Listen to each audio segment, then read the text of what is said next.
Latination. Welcome back to Latin Nation. I'm your host, T. Lopez, and some of you might not know, I'm a pretty big sports fan. Come on, hit her! Yeah, that a girl uppercut. Finally, she's moving in here with her head very, very straight, very high up. Oh, here it's in! Sexton is in trouble! Yeah, that's what I'm talking about. That's Zoila Frausto! Now, that shot of me in the fake montage you just saw was actually me checking out my girl Zoila Frausto, killing it in the ring at the Bellator Fighting Championships. Now, you gotta hand it to this chick. Not only is she fighting and beating her opponents, but she's opening the doors for women in this otherwise male-dominated sport. And plus, I'm a little scared of her, and you should be too. En Acción is brought to you by the U.S. Army. There's strong, then there's Army strong. Thomas, she's moving in here with her head very, very straight, very high up. Oh, here it's in! Is in trouble! Zoila Frausto has a combination of good looks and lethal strikes that have earned her the nickname the Warrior Princess. But growing up in Madera, California, Zoila was simply known as a collegiate soccer star at Fresno City College who needed a new way to channel her unbridled energy.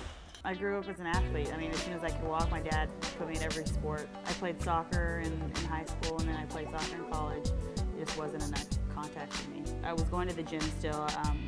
I would usually lift weights, and I saw like a mixed martial arts team, and they were doing some boxing thing, and I was like, man, I've always wanted to do that. I've always wanted to, get back into some type of combat sport.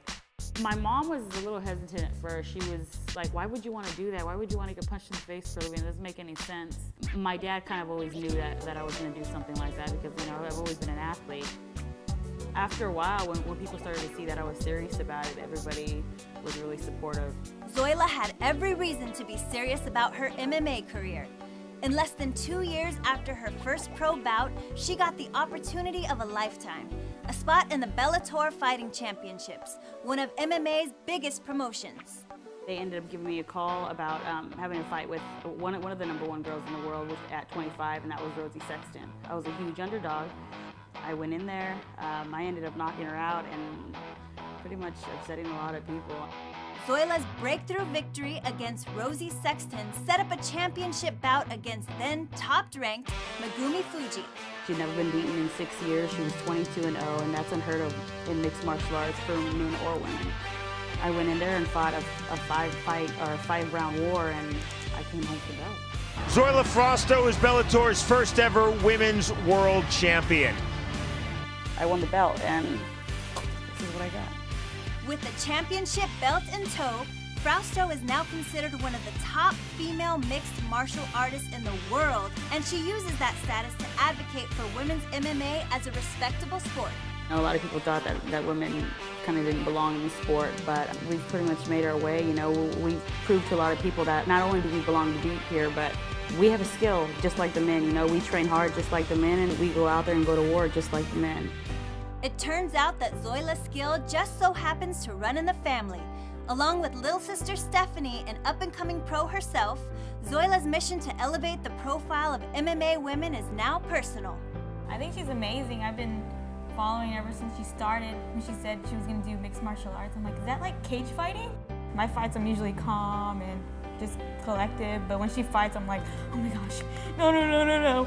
Fortunately for Stephanie, she rarely sees her big sister lose. According to Zoila, their ringside skills have a lot more to do with their mind and spirit and less to do with their bodies. I'm doing everything I possibly can to keep my mind strong, to stay focused on what I'm about to do. You have to be mentally ready. As soon as I get to the ring and that door closes, I focus on the person that's in front of me, and I don't take my eyes off of them until my hand is raised.